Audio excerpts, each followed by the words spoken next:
right, party people, welcome to Fantasy Fire and Ice, brought to you by Sportstopia, where unlike Arthur Smith in Atlanta, we're trying to use our best players to help you win. Oh, now, Matt, I know the Falcons won. What are you talking about? Well, we're going to get to that because I have some questions about Bijan Robinson. But before we get there, we want to talk a little more about who you need going forward. But before you go forward, you have to look back at the weekend. Week 2 of the NFL brought us some good, brought us some bad, brought us some sloppy. What happened to all of those points that were supposed to happen in that Chiefs-Jaguars game? I'm sure we'll get some explanations about that a little bit later. But look, we have experts here at Sportstopia that are giving you advice every single week.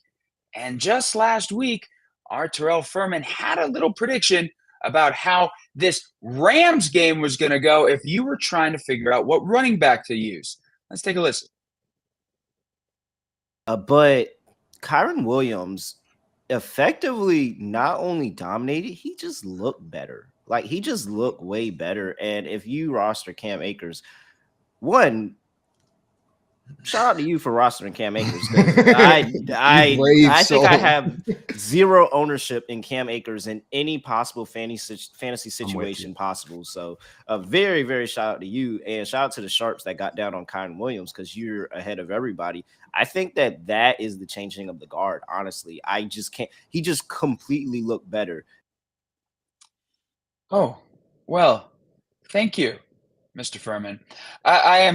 I have some Cam Akers stock myself. I wish I was one of those Sharps that was able to get Kyren Williams. He played so well, he put Cam Akers' ass on the trade block. They're running Cam Akers out of town. Williams, 2 touchdowns, 100 yards. Sean McVay doesn't care what Akers did at the end of last year, like apparently I did when I was drafting him in multiple leagues. It's Kyren Williams' time. And I doubt we see Akers in a Rams uniform in the near future. Looks like they're trying to trade him around. Okay, so if you listened there, you would have known to get out ahead of this. I mean, Akers was even inactive. He was frustrated. He was tweeting about it. So good call there by Mr. Furman heading into the weekend. How about another good call? Maybe you saw Cincinnati last weekend and Joe Burrow was just suffering under the weight of his own bank account. That was an ugly game, a sloppy game, and if you're a Bengals fan, I wouldn't blame you if you were booing them like a few people did yesterday. But still, our own Simon here at Sportstopia, he had some good vibes about Cincinnati heading into the weekend. Here was one of his predictions and one of his stacks. I'm going to kick us off with mine here today, guys. And this one is it's a stack of redemption. It's a stack with a stud, but it's a stack from the Cincinnati Bengals that got absolutely blasted by the Browns last week. I'm taking Joe Burrow, and I'm taking T. Higgins in this one. T. Higgins' ownership is relatively low compared to some of the other ones. Jamar Chase, his projected ownership is up in the 20s at this point. T. Higgins down at 14.3, so still pretty high. But I was talking to Steezy before the show. I don't mind being a little bit more chalk with my stack and then get contrarian outside of it. Not bad, Mr. Simon. 2 touchdowns for old T. Higgins after the goose egg in week 1. 89 yards, and those are Burrow's 2 touchdowns of the game, so it's not like Burrow exactly lit it up. So good to see T. Higgins bounce back, but hang on. I'm getting a phone call from the actual stud wide receiver in Cincinnati. It's Jamar Chase, who is putting up terrible numbers. Now, maybe you drafted him in the first round of your league. Couldn't be me. I wouldn't make such a poor decision, but maybe you did. And through 2 weeks, maybe you see that he only has 70 yards. Well, as long as Burrow's calf holds out, hope springs eternal for Jamar Chase.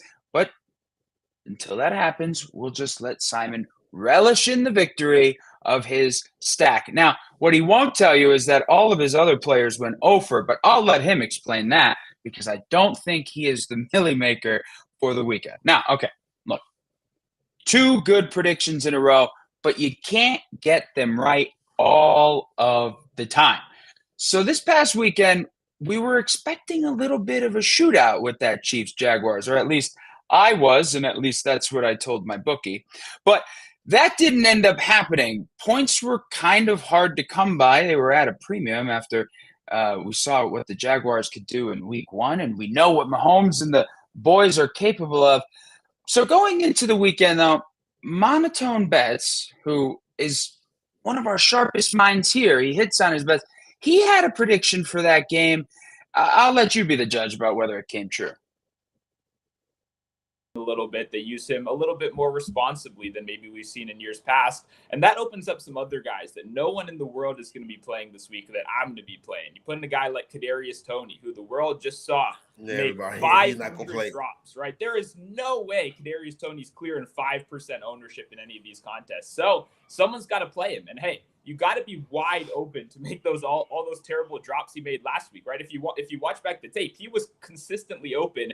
He just wasn't getting the job done. Obviously, you take ownership of that. You work harder. You know, he's staying after 30 minutes, catching balls, all that stuff that you like to see from the beat reporters, blah, blah, blah. The point is, at the end of the day, I know when I'm sitting there making my lineups, I think I have an edge over the field in this game. People are going to love to target this game, high scoring. I mean, we got Mahomes and Trevor Lawrence. This should be a great game.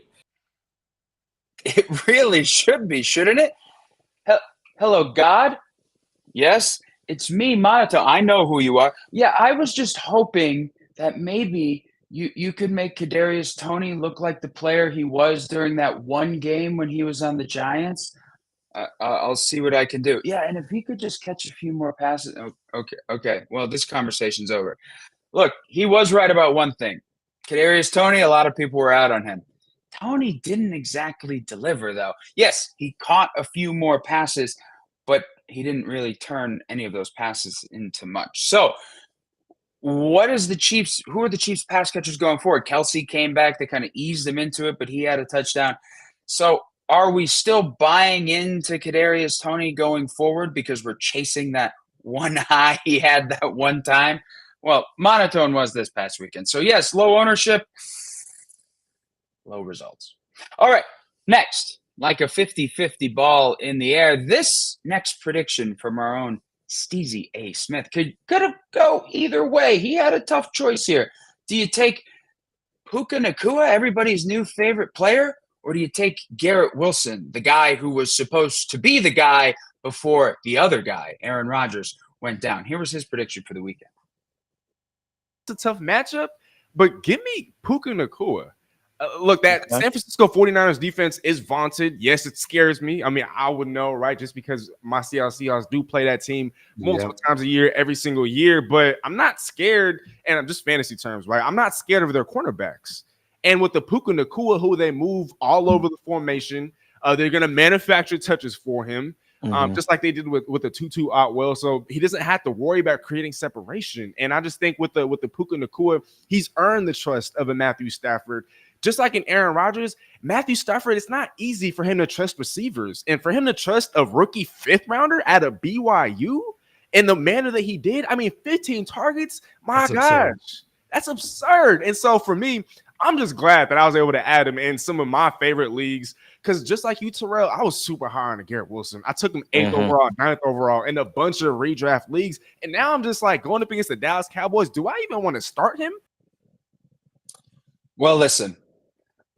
You spent all your money on Puka Nacua. We all spent our fab money on Puka Nacua, and you were ridiculed by all of your league mates. I can't believe you paid this much for that guy. And everybody started singing the Hakuna Matata song, making the same joke over and over and over again. Well, guess what? 15 grabs, 20 targets. Puka Nacua planted his flag in the field, even though it was a tough matchup against the Niners. And he's playing that Kupp role pretty much perfectly. So what's going to happen when Cooper Kupp comes back? We'll get to that in a second. Now, as for the other one, Garrett Wilson, Puka outperformed him, and Garrett Wilson didn't do much, but he did do enough on the 82 yards with the touchdown, only 2 grabs, but he made the most of his opportunities there. Now, I'm not trusting the Wilson throwing to him, but in this weekend, they both did pretty good, but he was right. Puka did better, and Puka's going to keep doing better. You know why? Because I spent all of my fab money week 1 on him, and he's going to deliver. Now, if you don't think that's good advice, wait till you hear about this, because nobody at Sportstopia was more right about this next prediction that also has to do with the Jets. I will go to the running game. And the only reason I want to go here is something I said there, when we had our draft, and I'll say it again. Breece Hall is coming off a catastrophic injury for a running back. And I know these guys are freak athletes, but sometimes it takes a while. I know Adrian Peterson made it look easy, but it's not. And I think if the Jets were that confident that he was going to be that near running back one that we saw last season before he went down, they wouldn't have signed Dalvin Cook. They wouldn't have done it. So I'm not going to feature Breece Hall until I see it with my own eyes. I'm not going to play him. I'm not going to put him in a lineup. I'm just not going to do it. Holy crap. Was that bad before last Monday night's game? Breece Hall single-handedly made me look like the biggest idiot in fantasy football. Now, he might have done that with just that performance, but all of my other predictions also would back that up. Besides the point, this past weekend, Breece Hall made me look like a genius. He did not do anything. 4 rushes, 9 yards, 2 targets. My prediction was for the wrong weekend. So if we can just take that one from before the Monday night game and pretend it happened just yesterday, you should follow me for all of your advice. Remember to smash that subscribe button, people. Okay. I'm basically Bill Belichick here, throwing a challenge flag in disgust. Oh, my gosh. All right, so we ran the gamut. Good, bad, ugly, kind of funny. Very much right on Breece Hall if you only apply it to 1 week. So let's get some people in here that are a lot smarter than I am. You don't want to hear me rant and rave about our predictions anymore. So we will bring in 2 of the smartest guys in the room right now, because they're the only other 2 guys in the room. Cody Carpentier is joining us again this week. And even though he couldn't make it last week, he's coming back like an experimental Achilles surgery very early. It is Mark Garcia joining the program. All right, guys. Welcome, Mark. Welcome, Cody. Welcome back. How are we feeling about the weekend? Mark, I want to hear from you because I heard Cody talk a lot last weekend, and he was very right, and he made me look stupid. So I want to hear from you, Mark. How did the weekend go? Any good lineups? Any big hits? Any big whiffs? Yeah, I had a sweat in the Millie Maker that did not come through, but the process is there, man. We're feeling in midseason form, so I feel like it's coming. Yeah, you had mentioned before the show, going into the 4 o'clock games, you were to the top of the leaderboard. Yeah, I had the highest score with the most PMR remaining, so it was looking all right. And then my solid stable of afternoon components scored a whopping 0 points, so that was great. Yeah, that's what you want. Well, that's what you want to see, of course. Yeah. When you're looking at those big dollar signs. Cody, how are we doing? How was the weekend? How did it treat you? Any good lineups? Doing fantastic. Not any good lineups this weekend. Thankful to the Anthony Richardson early exit. It was looking pretty mighty fine with the 2 early rushing touchdowns, and I was just like, dancing in my living room, and then all of a sudden, it just all kind of went downhill from there with Anthony Richardson exiting. But yeah, it was a good weekend in total. Well, I think we have a lot to recap, and I want to talk about some of those lineups. Mark, maybe we can get to some of your 1 o'clock hits that you had there, but you look at some of the winning lineups from this past weekend. I could start a lot of places, but I guess I'll start with the obvious. A lot of the people who finished in the money probably had Puka Nacua in their lineup. I mean, the performance he gave, and Cody, I'll start here. I think you tweeted it out. The performance he had, Cooper Kupp never did that. Cooper Kupp has never had a game with 20 targets. He had one with 19. He's never had a game with 15 receptions. He did have one with 14. And when you look at the league standings right now, as far as the receiving, Puka's number one in receptions by 5 over Justin Jefferson. And then in yards, it's Jefferson, Puka Nacua, Tyreek Hill. And everyone's like, well, is he playing the Cooper Kupp role? He's pretty clearly playing the Cooper Kupp role. We talked about it before the show. The routes that Puka's running are all that of which Cooper Kupp ran. You're seeing him get the handoffs behind. Not only did he get 20 targets, but he also had two carries in this game on jet sweeps. Like, this is the exact role that Cooper Kupp played in over the last couple of seasons. And when you look up at the leaderboard as far as receiving goes, it should be no shocker that you say Puka right there between Justin Jefferson and Tyreek Hill. That's exactly where Cooper Kupp was. It's just wild, and the conversation was brought up before the show too. What's it going to look like when Cooper Kupp does come back? I don't know. Puka looks pretty good. He doesn't look like what he did at the Senior Bowl. I'll tell you that. He did not have a great Senior Bowl, but it's a guy that I've been wishy-washy on through the process.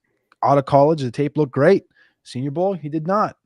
And now through camp, you heard the positives about Puka, and now you see it on the field. He's the I wouldn't want to say he's the truth, but he's a very competent wide receiver in the NFL. He reminds me a lot of Cooper Kupp, a lot of Adam Thielen, a lot of these guys that are just not the above average athletes, but they're just right there. They're good enough, and they're very smart and savvy in the route running. It kind of makes me think that if I went out there and ran a few crossing routes, maybe I could be ranked behind Justin Jefferson at some point. Mark, I know when everybody was drafting Kupp in the first round, you were taking Puka, right? No. Actually, Kupp is my highest ownership in the first round, so I'm excited for him to come back based on what Puka's doing right now. Do you see it as being sustainable, though? I mean, if you have two guys basically playing the same role, do you see it as being sustainable, and do you see that opening up maybe something over the top for some of the other guys? Yeah, this is very interesting because for the past 3 seasons, when healthy, Van Jefferson has kind of been that deep component of this offense. He's been the guy to manipulate safeties. He's been the guy running the 7 to 9 routes. And as I see things now, he's not even being utilized as that anymore. And we have this guy in Tutu Atwell, former first-round draft capital, who has borderline elite speed that is capable of running those 7 to 9s. So in my mind, when trying to figure out how Sean McVay is going to be designing an offense around these kind of 4 plus the running backs plus Tyler Higbee, it's probably going to be one of Tutu Atwell or Van Jefferson that suffers, because at this point, you're not taking Kupp off the field. You're not taking Puka off the field. So it's kind of this weird game that's going to be played in how do I maximize the talent that I have right now. In my mind, because Tutu can do more than just run the 7 to 9s, he's capable of running the 4s to 6. He's capable of running crossers, slants, outs, comebacks, whereas Van Jefferson is more of this straight line type wide receiver. So in my mind, I would expect that we see Puka, Kupp, and Tutu as the 3 primary wide receivers in this very 11 personnel heavy offense. I like that. Cody, I want to ask you about Tutu Atwell there. From playing the long game here, and I'm not talking about a DFS lineup per se, but if you're in a season-long league, is Tutu a good stash? I think he's an interesting one. You look at the last couple of weeks, 94% snap shares this week, which is career high. First time in his career, he's went back-to-back with 6 and 7 receptions in a game. And, I know Puka, like we just talked about, he's getting all the headlines, all the conversations. He's second in the league in receiving yards. He's first in receptions. But Tutu Atwell, as you just talked about, he's stretching the field a little bit better than Puka is. And Van Jefferson has been very, very, very underwhelming. That was one of, at Roster Watch, that was one of our favorite late round targets you get in the last round every single time, because it seemed like Van Jefferson was going to be the number 1 wide receiver entering the season. It seemed like, right, until the season started. And now Tutu Atwell has 13 receptions on 17 targets through just 2 weeks and almost 200 receiving yards. He's that other piece in that offense. So that was I like exactly what Mark said, because I think it's going to be interesting when Kupp does come back, what it looks like, what the breakdown looks like, because Van Jefferson was in on 82% this last week, and then Atwell was at 94%, and Puka was at 86%. So Atwell was in there for the most snaps at the wide receiver position during this game.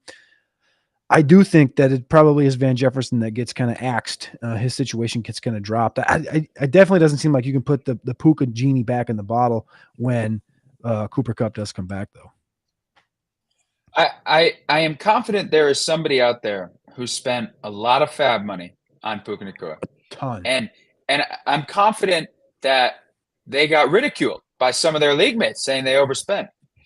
And then I am confident that that person was afraid of the 49ers and left Puka on their bench. And I'm so confident in this because that man is me. All right. Oh no.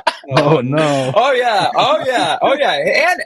And Brian Robinson, if we really want to put the icing on the cake there. But listen. The team's good enough. I think we'll pull through. I going back to some of those big money lineups this past weekend. As I'm looking at some of the different ones, I did notice that there wasn't. I guess there wasn't an obvious stack that I saw where you usually like Daniel Jones was, you saw his name in a lot of these winning lineups, but unless you played Saquon also, you didn't have a Daniel Jones stack really in a lot of those lineups. Did you find that interesting? And was there a stack out there that could have brought home the big money? Marco, did you have a stack going in your 1 o'clocks? Yeah, I mean, in my main lineup, I ran a Baker Mayfield, Mike Evans with a DJ Moore bringback. So the early season in the NFL, as far as DFS goes, people just talking about human psychology, people don't like being uncomfortable. We like the known. We like to be in places that we're familiar with. The beginning of the NFL season is anti that. It is complete opposite. We have all these unknowns. We have uncertainty regarding player situations, snap rates, how teams are going to look, offensive coordinators, personnel, you name it, right? So early in the season, I'm looking to get weird. I'm looking to get freaky. And I saw this. All right. Right? Let's go. I mean, this Baker Mayfield and Tampa Bay Bucks, it's one of those situations like, what if they're just not as bad as everyone wants them to be or wanted them to be coming into the season? And I mean, talk about Mike Evans. This is a guy who opened his preseason receiving yardage total was top 15 out of all wide receivers. He's coming off of 9 straight seasons, surpassing 1,000 yards. This guy is talented. He's going to be a Hall of Famer. He's doing things in the NFL that have never been done before. And his receiving yardage prop opened at 950 yards. That got bet down actually to 925 yards by the time the season started. But this is a guy that I just keep turning to as this guy, and he proved it in week 17 last season too. Obviously it was Tom Brady, not Baker Mayfield, but that nice solid 51 burger in fantasy points where he scored 3 touchdowns. So this guy clearly has ceiling. So I was targeting that fairly heavily, but I want to quickly turn and talk about what you brought up with Daniel Jones and Saquon Barkley and this idea of like best DFS practices kind of go against stacking a quarterback with the wide receiver or with the running back. And if you look at historical hit rates, and we'll just look at the last 3 seasons, and you look at the optimal rosters on a given week, the quarterback plus the running back was on the optimal roster 18% of the time. And I can guarantee you that the field is not utilizing that roster construction at that rate. So what does that mean? You play that and you're just basically building inherent leverage. Obviously, you got to get the correct combo, the correct situation. But from a macro perspective, building things that the field is not doing that are hitting historically is just going to build inherent leverage when you're constructing DFS rosters. I think what's so interesting that we saw this past weekend is that, if you had the courage, I'll say, to pick Daniel Jones and Saquon after seeing what happened in week 1, you probably chalk that up to the weather situation. But then through 2 quarters, you didn't see anything from the Giants. They were shut out for 6 quarters. So, Cody, I don't know if you've gotten a chance to look at that game. Daniel Jones is not going to play the Cardinals every week, but yeah. Do you think that's more of what we can expect going forward? Because from a DFS standpoint, obviously he's got the rushing upside. From a season-long standpoint, he was targeted as, maybe a top 12 quarterback because of that rushing upside. So are you maybe back on the Jones train? Did you ever get off? I never really got on. I was kind of the one that was kind of just jogging behind, waiting to see what was going to happen. So I think it's positive what we saw coming out of halftime, right? Being down 20-0 coming out of halftime, and then they throw a deep ball to Jalen Hyatt from the rip. It's like, all right, we're just going to go out there. We're going to try right now. And they did. And that kind of sparked a little bit. And you saw some more rushing in the second half. You saw Daniel Jones score a rushing touchdown. I am worried with Saquon Barkley having an ankle sprain, to kind of see what that looks like, because the running back behind him, like one of the things that I've talked about on a number of shows is just what the coaches and GMs told us at the NFL Combine. They told us that they all want a number of running backs, and you've seen that widespread across the NFL. That guys have brought in a number of backup running backs so that they have depth. And what does the New York Giants not have? They don't have elite depth, right? They have Matt Breida, Gary Brightwell, Eric Gray. I don't know what that looks like in the next coming weeks. I think Daniel Jones is going to be fine, but does that mean he gets more carries? Does that mean he becomes more inefficient? I'm not sure what that looks like in the rushing game with no Saquon Barkley next to him if Barkley misses any sort of extended time. In the passing game, I thought what we saw in the second half, they started to get the ball to Darren Waller more and more. And one of my big notes from that game was just like, hey, look, the New York Giants figured it out. When Darren Waller's on the field, we should probably target him. Like you could see, like when Las Vegas was in some games last year, it was because it was like nobody can cover Waller, down the field. Jalen Hyatt opens up a different aspect of the football game, obviously stretching the field. He had 2 targets downfield, caught both of them. They were kind of big energizers that enhanced the offense. Darius Slayton was also stretched down the field. If they can start to get the passing game opened up a little bit more, I'm trusting the Giants. This was a big one to come back from. I know it was the Arizona Cardinals. The Arizona Cardinals played Washington tough in week 1. And again, you saw him play the Giants tough in week 2. So I don't think the Cardinals are one really to laugh at. I like how their front 4 looks. And they were able to push pressure on the Giants. I'm worried about that offensive line that the Giants have. That's what I'm most worried about on this Giants football team is just that offensive line. But I think Daniel Jones in total, I think he can elevate this thing, and I think that he can bring the Giants back around. I'm just worried about the offensive line, and I'm a little bit worried if Barkley misses any time. Yeah, it makes you wonder. Sorry, go ahead, Mark. I'll interject real quick. There were also reports that Brian Daboll took over play calling on the offense at halftime, which is notable for sure. If that is the case, I don't know. We don't know if that's going to maintain moving forward, but if that is the case, obviously we kind of like Brian Daboll over Mike Kafka as far as a pure play caller goes. He did all right in Buffalo. He shows what he could do. Back to the offensive line point. Sometimes you wonder for Daniel Jones, is it a design run or is he running for his life? And that's you felt bad for him in that Cowboys game when he was just running out there, but also kind of like, okay, well, he's trying to show the team that he could, but he really got his ass kicked that game. So we'll see what happens going forward with them. The last thing I want to on some of these winning lineups, another player who was jumping out was Josh Reynolds. I believe he went for 2 scores yesterday. If you stacked him with Goff had an okay day, maybe not a stellar day.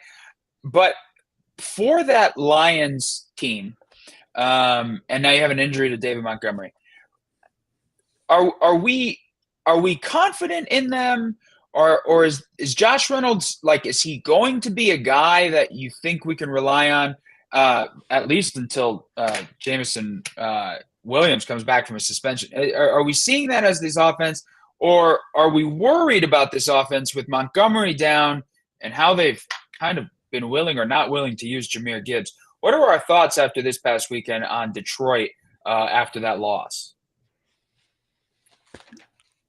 You want to go or I'll go? Go for it, man. Okay. I was just going to say, I think that Detroit's fine. I think this team is elevating. As far as Josh Reynolds goes, 9 receptions the first 2 weeks, 146 yards, 2 touchdowns. Like, he's playing that number 2 role to an elite level, almost next to Amon-Ra St. Brown. I think Sam Laporta's been a great tight end in the inside as a rookie through 2 games, been fantastic. I'm not quite sure I understand all the Gibbs hate that we've seen the last 2 weeks. I mean, this guy went out and literally had 9 targets this week, and 2 of the opportunities, he should have had 10. There was one where he was down the left sideline, he was wide open. Then there was a Texas route where he came across the middle and just flat out dropped it. There's so much upside in what Gibbs brings to the table. You've already seen Bijan Robinson, a rookie, be a top 5 back currently in fantasy football. Gibbs is on that trajectory, and I think he can do it just in the receiving game. I think they just need more trust and more trust and more trust. And if Montgomery's going to miss time, I think you're going to see him get more carries. But I think the thing is, everyone's like, well, everyone's going to be upset. Craig Reynolds came in and got all the carries when Montgomery left. Okay, well, do you want to just put Gibbs in there and make him get hurt in the same game Montgomery did? Like, we know Gibbs is a slender guy in comparison to Montgomery. You put the guys in the roles you want them to play in that specific game. Now, if they go forward and they say, oh, you know what, we want to give the Gibbs the ball 25 times, sure, maybe they do that behind the line of scrimmage, but I really doubt they're going to do that. I don't think that's how they want to utilize him. We've seen over the past couple of years what the upside looks like with a Christian McCaffrey type who does get the carries plus the receptions. If Gibbs is just getting the receptions, he's already by himself going to be pushing to be a top 15, top 12 back in fantasy just with the receiving work. So I'm not worried about Gibbs, and I think Josh Reynolds is going to continue to be a value for one reason for namesake. Like, he's just never going to get really propped up into that conversation just because of what we're perceived to know over the last 5 years of what he's done with the Rams and now with the Lions. But he's going to be a very, very, very competent number 2. You talk about Jameson Williams coming back. Until Jameson Williams does something in the NFL, I'm not really worried. He's on like strike 3 for me, so we'll see if that has anything to do with Josh Reynolds. I think Josh Reynolds is a competent pro. I'm not sure Jameson's quite there yet. Mark is still targeting this Detroit offense. Still, I mean, at least when Goff plays indoors. Yeah, well, you look at his home road splits from last year too, and they were stark. I'm not one to buy into home road splits, but when they were that drastic, like we saw last year, there might be a little bit to that. Obviously, Detroit indoors, on the turf, so I don't know how to kind of buy into that. But as far as Jahmyr Gibbs goes, there's an interesting point to be made that this was a rookie running back where they had a very specific game plan in ramping up his workload as the season progressed, and then his lead back, the guy in front of him, gets hurt. If I'm a coach in that situation, I'm not throwing my rookie running back into something that I haven't prepared for. I'm going to wait. Now we have a full week of preparation. We could see his role between the tackles grow going into week 3, now that they have been able to practice, run those reps in practice. Because if you throw a rookie who has not practiced what you want out of him in a certain situation, you're probably going to get what you put into it, which was not a whole lot. So there's definite case to be made that we're going to see that role grow, particularly now. It's probably going to be an accelerated timeline with the injury to David Montgomery. I mean, he came out and said on Twitter or wherever, I don't know, whatever social media it was, that he expects to miss multiple weeks with this deep bone bruise in his thigh. So I would expect he's going to be just fine, Jahmyr Gibbs, moving forward. As far as Josh Reynolds, this is an interesting study because the Lions very clearly need a downfield presence.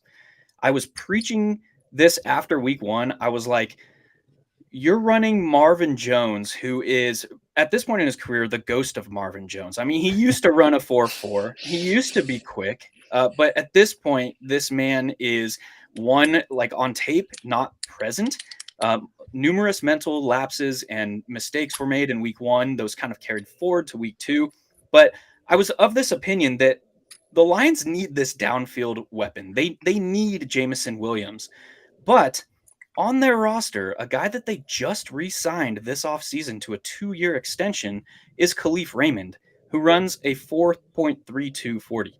So they have that component, and they used him. They upped his snap rate from 27% to 42% in week 2, and then he caught a long touchdown. It's like, that's very clearly what this offense needs to open up the middle of the field for Amon-Ra St. Brown, for your rookie tight end and Sam Laporta, for Jahmyr Gibbs. I saw some of that now. So that kind of gives me hope, actually, for when Jameson Williams comes back to the lineup. Well, I do want to get a little bit more into the Gibbs thing, but comparing him to Bijan, who Cody brought up. But before that, you guys mind if I do a new segment real quick? Let's get it. All right. The segment is called Let's Plug Sportstopia. Please, everyone, follow Sportstopia along on all of our socials at Sportstopia HQ. They're always tweeting out good information. They're retweeting all of our experts. So if you have questions, you could probably find it there, or you could check out sportstopia.io. We're talking about DFS lineups. We have the contrarian optimizer there that can help you make some decisions about some ownership. Who's a guy who not everybody has that might go off? It might help you put Daniel Jones into that lineup. So you can check that out, sportstopia.io, and all of our wonderful expert opinions. They're never wrong unless they are, and then I will call them out for it. All right, guys, you mentioned Gibbs and the Gibbs hate, Cody, and I don't know if it's straight up hate, like this guy can't get the job done, or was it compared to the hype he had going in to the season, where sight unseen, people thought he was going to be the guy and the RB1 here. Some people, anyway. That could happen here now with Montgomery's injury, but I think some of that is coming to the comparison to Bijan in Atlanta, right? So we've seen Bijan for 2 weeks now, just look like the best player on the field, no matter who's on the field, making everybody miss. So I'm not sure if it's Gibbs hate compared to that. But here's where I am actually going to be a hater, okay, on Bijan. Nobody's doubting his talent. I'm doubting his coaching staff. He's taken 2 snaps inside the 5. I would be pissed off if I was a Bijan owner counting on some of this. Is that going to change? Or is he just not going to get this work on the goal line, Cody? I'm not worried about it. I think you're getting enough in the receiving game. You got 5 targets for 4 receptions, 48. Algier didn't have a single target in this game. I understand it, but I think one thing that people kind of overlooked coming out of college was how good of a receiving back that Bijan was. So you are seeing that translate to the NFL. And then as far as the opportunities go, as long as Arthur Smith is smart enough to give Bijan at least a little bit of the lion's share, you could say, you want to see the 65-35, 70-30, whatever, in an ideal world for the price you paid for Bijan, but we knew coming in and we weren't going to get that. So at least seeing him get the receiving work and at least seeing him get the lion's share of the carries, because we know he's the more efficient back than Algier, I'm happy with that. I understand them bringing in Algier, the bigger bruiser guy that they want to have down there in the goal line. You're also going to get the Desmond Ridder rushing touchdowns like we saw this week. It eventually will it come? Maybe, but I'm okay with it not. Just Bijan's an efficient back, period, and we get the receiving work. I'm fine with it. Mark, I'm sure you watched a lot of that game. I did. And I know at least 2 of the 3 people in here were a little disappointed in the outcome. But we saw Algier with 2 touchdowns last week. I mean, he didn't do much yesterday. Is this the shift change, you think?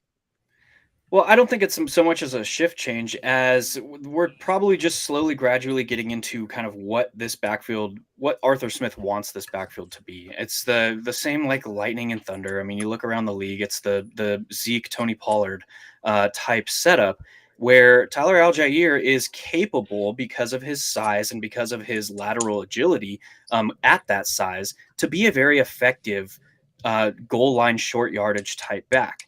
And whereas Bijan, yes, he can do that, but I don't think that Arthur necessarily needs him or wants him to do that, because he is more comfortable and more explosive when he's getting off guard and off tackle.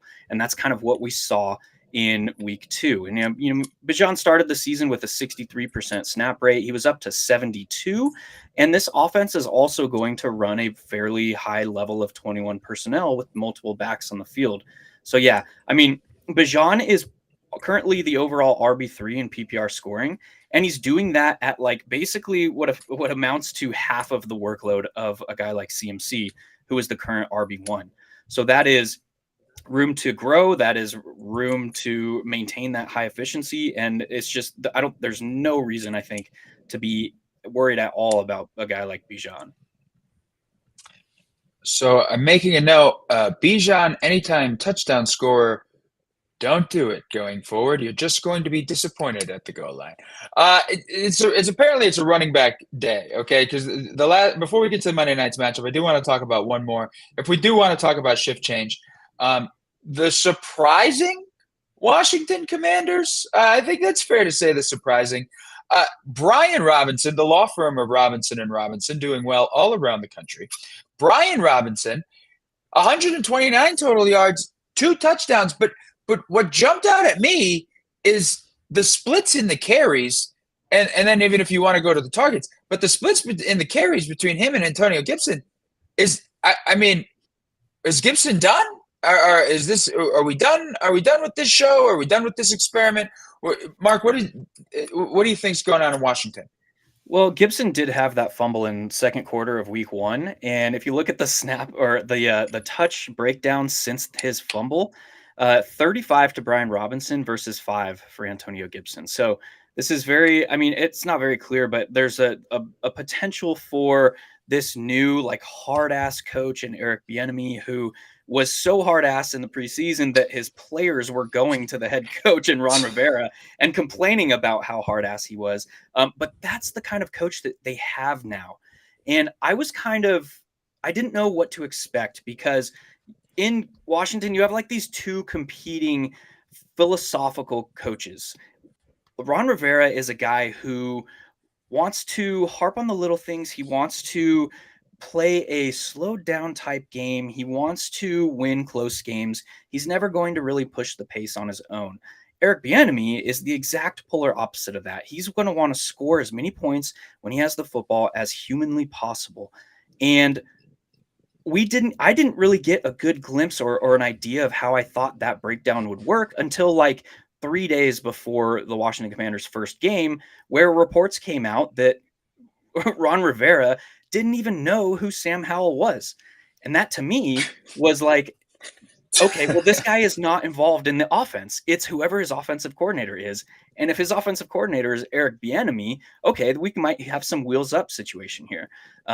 So yeah, from a game management standpoint, Ron Rivera is going to just want to keep the game close until the fourth quarter and try and win it in the fourth quarter. But from an offensive philosophical standpoint, Eric Bieniemy is going to want to go out and put up points.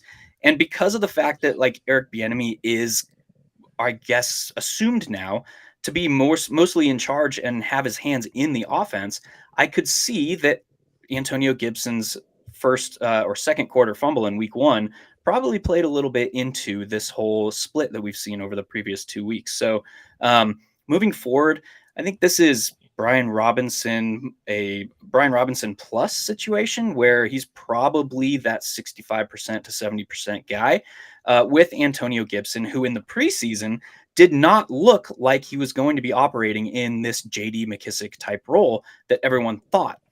Now after that fumble, it kind of feels like he's been relegated to that a little bit. Yeah, fumble. If I fumble one more time, Sportstopia might kick me off the show. Cody, I'm reminded of the meme of that kid at high school practice where he's just being interviewed and he's saying all of his teammates, dog. And I just look at the Commanders' offense and I look at Terry McLaurin, dog. Jahan Dotson, dog. Brian Robinson, dog. Curtis Samuel, some people didn't even know he was still playing. He's a dog. So I don't know if Sam Howell is a dog. He might be a puppy, yes. But I mean, what can we expect from? Are you as high as I am apparently on this Commanders offense, which has surprised me? And then go back to the coach Bieniemy. We know Bieniemy's got a lot of success in his past. So what is stopping me from being positive about this team going forward? And is it only Sam Howell? It might be Sam Howell just because you haven't seen him do it at a high level. And we've seen him do it against Arizona and Denver the last 2 weeks, two teams that nobody was really overly high on. The next 2 weeks now, you got Buffalo at home, who has kind of been yo-yoing, right, the last couple of weeks. Philadelphia, who really hasn't caught their ground completely. They beat Minnesota, but it wasn't say I would be the most impressed with how Philadelphia looked. They have them the next 2 weeks, and then we get them on Thursday Night Football against Chicago. So we're going to know in the next 3 weeks what Washington's really made of. I think it was interesting. You look at the running back field, and you're talking about Gibson and Robinson, the splits. Would it shock you if I told you that the snap share percentages was Brian Robinson 52%, Antonio Gibson 48%? It was quite literally almost a 50-50 split for these guys. And I think it's great. Mark brings up the fumble last week. I do think that was a big shift change in kind of what they wanted to do with Gibson. But also, they really haven't done anything with Gibson. Last week, all I really saw him used in was a 2-minute drill. And even with that, there was really not a lot for him. This week, you saw it again with the 3 targets, which is the same that Brian Robinson got. I was really distracted last week when I saw Curtis Samuel lined up as the single back, and then they brought in a fullback by the name of Chris Rodriguez, who's a rookie running back from Kentucky, and they played him at fullback, and they handed him the ball. Like, those are the opportunities where you expect the Gibsons to come in and use his athletic ability to make a big play. They literally are just running him out there and saying, hey, man, run a couple routes. Maybe we'll throw you a football here or there. But, like, as far as the running game goes, he's no more than a Ty Chandler at this point. Like, they just don't want to use him.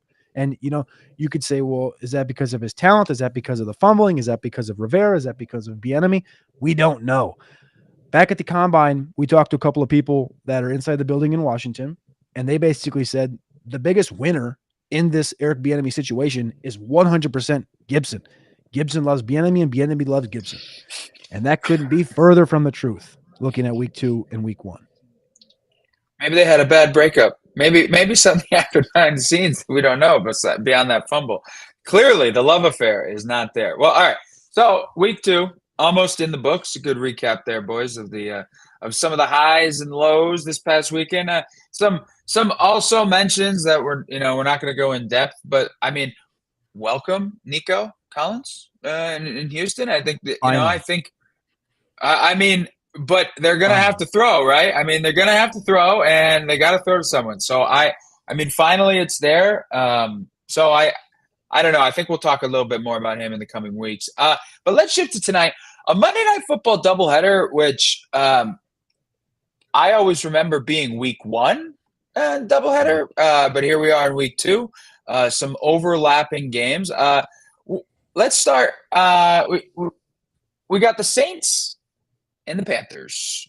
So Mark, can we count on the Saints as a road favorite tonight? They got the 3 points. Can we count on them tonight in Carolina? These are some interesting matchups on paper because you look at kind of how these teams are all built, and they're really built from their front 4 on a defensive side of the football back. And that's clearly evident when you look at the pressure rates from these teams in week 1. Pittsburgh led the league with 55.9%, and that was against a fairly good San Francisco team that we just talked about. The Cleveland Browns were ranked 3rd at 29.4%. Carolina Panthers, surprisingly, ranked 4th at 27.3%. And then you have the New Orleans Saints, who were fairly above average at 20%. So I think a lot of these matchups from tonight are going to start with the defensive line and the linebacking core. So the front 4 to the front 7. And behind that, really the team that's kind of in the biggest struggle bus, the biggest hurt locker, is the Carolina Panthers, because they're going to have a couple of pieces from that secondary that are going to be missing. And they're playing a New Orleans Saints team who led the league in week 1 in average intended air yards. So this is a team that wants to attack deep.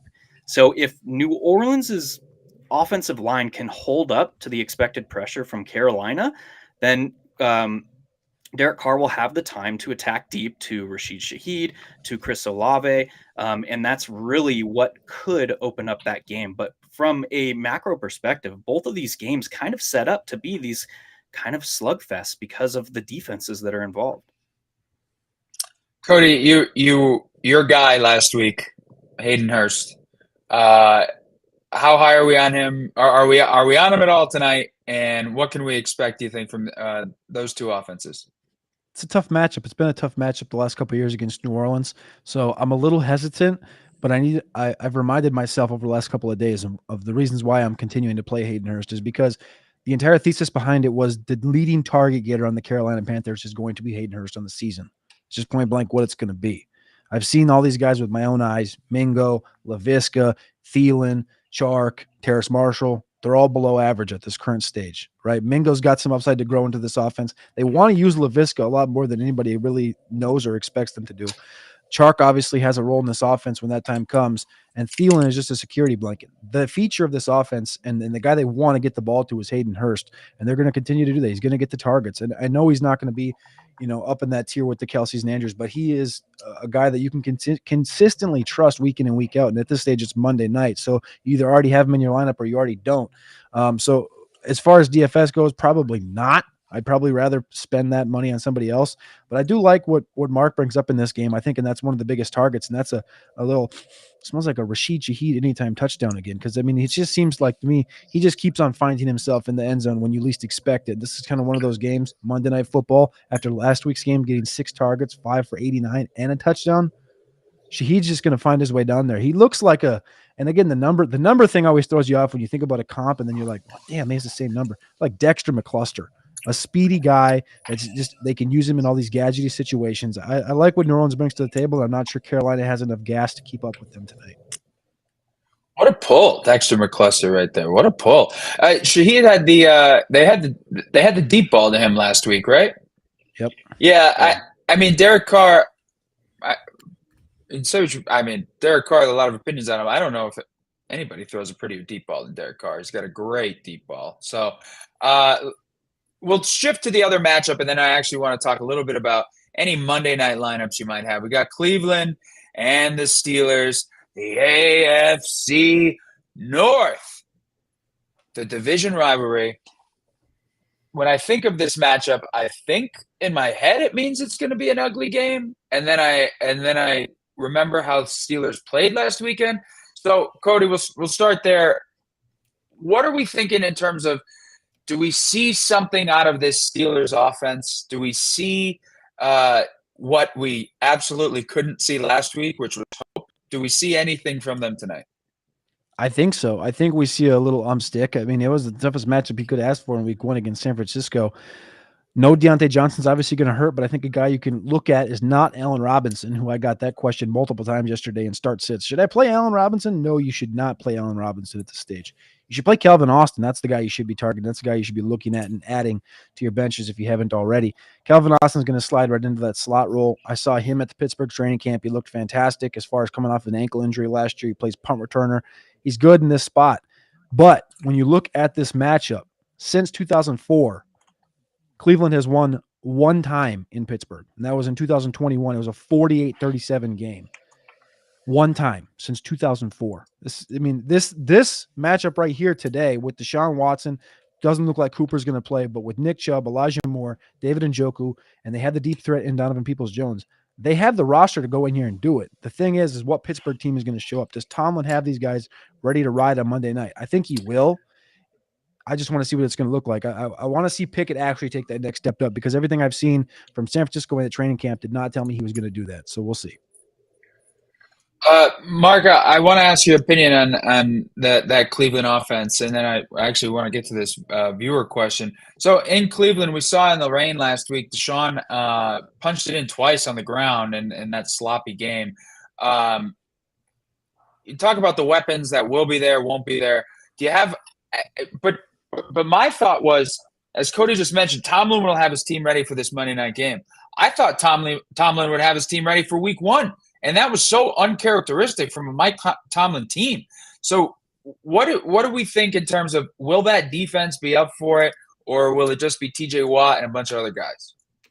Yeah, I mean, TJ Watt is the integral piece of this defense. You look at the pressure rate that they're able to generate with him on and off the field, and they go from like the number 1 in pressure rate per game to like number 31. It's insane, the splits or what TJ Watt means to this defense. But yes, Tomlin is likely going to have this team ready. But when you think about what that means, it means the defense, because the offense is Matt Canada's, and that's not what we want, boys and girls. Matt Canada, his offense is about as vanilla and basic, and he does not scheme his players into the best opportunity to make plays. He relies on his players to make plays. And what does that mean from a schematic standpoint? His route overlap is very minimal. He is not basically moving and intermingling routes to create confusion.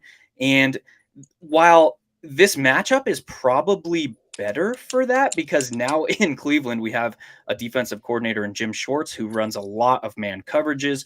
You saw it last week with Denzel Ward basically shutting down Jamar Chase. So I would expect that we're going to see a lot of Denzel Ward on Pickens. George. I always get them confused, man. We're probably going to see a lot of Denzel Ward on George Pickens, and that's going to leave some of these other guys, and we just talked about one of them, Calvin Austin, who is a freak of nature as far as how fast he is in man-to-man coverage. And while we kind of saw what that did to the Bengals, that against this Pittsburgh team opens up some interesting opportunities for some guys to do some damage with the ball in their hands. So whereas the other game of the evening, I expect New Orleans to kind of control the pace and tempo with their downfield attack, this game is kind of interesting to me to see what Matt Canada can he do anything against this extreme cover 1 man coverage type defense from Jim Schwartz. So I don't know, and that can go one of two ways. Obviously, Cleveland are missing Amari Cooper. We have Deontay Johnson absent for the Steelers. So we're not going to see the same kind of offensive design, or at least I hope, as far as Pittsburgh fans go, that we saw in week 1. So it's in one of those games where I'm kind of throwing my hands in the air, like wide range of outcomes alert could go either way. But it's very clearly going to again be driven, I think, by the defensive side of the ball on both sides. Well, I think before we get to this last question, I think Calvin Austin is going into all of my lineups tonight. I think that would be a safe bet, and probably Shaheed. I think those are the two I'll take, and I'll take them confidently. All right, so this is actually an interesting question. We only have a few more minutes here, guys. Should I trade Evans for Garrett Wilson? I will likely try and flip Wilson for a running back, as I have Higgins and Waddle. Now, going into the season, if you said I'm going to trade Mike Evans for Garrett Wilson, I don't know who would have accepted the offer, but I'm sure they would be related to Mike Evans. So what are we thinking now with the quarterback situation? Cody, let's start with you. We only have a couple minutes here. I kind of prefer Mike Evans rest of season. I love Garrett Wilson, but we saw the 8 targets yesterday. We knew the targets were going to be there, and they just happened to be 2 for 80 and a touchdown. And that, we know downfield targets can be wishy-washy week in and week out. So if he doesn't catch that football, he's looking at a 8 target game with 1 reception, which is, 1 catch better than what T. Higgins gave us last week. So it's not a good situation. I think it's something you can definitely, Mark talked about Evans and what he means to the Tampa Bay offense. It's going to be, I think, year 10 with 1,000 receiving yards. You can about write it down in ink. So I think I would roll with Evans rest away in season long. It's a tough one to say, but I think that's what I would do. And Mark, just about 30 seconds here. Your thoughts on this? Again, remember, they have Higgins and Waddle, and Waddle might have a concussion now. So what are you doing in this trade offer? The thing about trying to forecast being able to flip a player is if that player's on the block and you're the only one springing for it, you have to question what the market is going to be on the backside of that flip. So are you going to even be able to flip a guy like Garrett Wilson at this point? Depends on your league mates. And if no one's biting on it initially, you have to question that in the future. So it might make sense just to hang on to Evans here. Yeah, we're all waiting for the Wilson to Wilson connection to happen, right? I know they are in New York. It just doesn't really look like Zach is going to. Doesn't look like he picked up all of Aaron Rodgers' Hall of Fame traits, I guess, during that training camp. All right, guys, just real quick, final predictions. Who wins tonight in both games, Mark? We'll go with New Orleans and Cleveland. All right, Cody. I'll go New Orleans by 6 and Pittsburgh by 10. Oh wow, Cody giving out winners, giving out nothing but winners. I'm gonna go Pittsburgh at home, and I'll go New Orleans on the road. I just don't see much from Carolina. Guys, great show, great week 2. Let's see what week 3 brings. Hopefully, the games I think will be shootouts will actually be shootouts this time, and hopefully my wallet's a little heavier after this. Guys, good luck in your lineups tonight. We'll see you next week, and for all of you guys at home, don't forget to check out sportstopia.io. There are great videos. There are great articles. There's great advice to help you try and win. And until next week, happy football. We'll see you after week 3.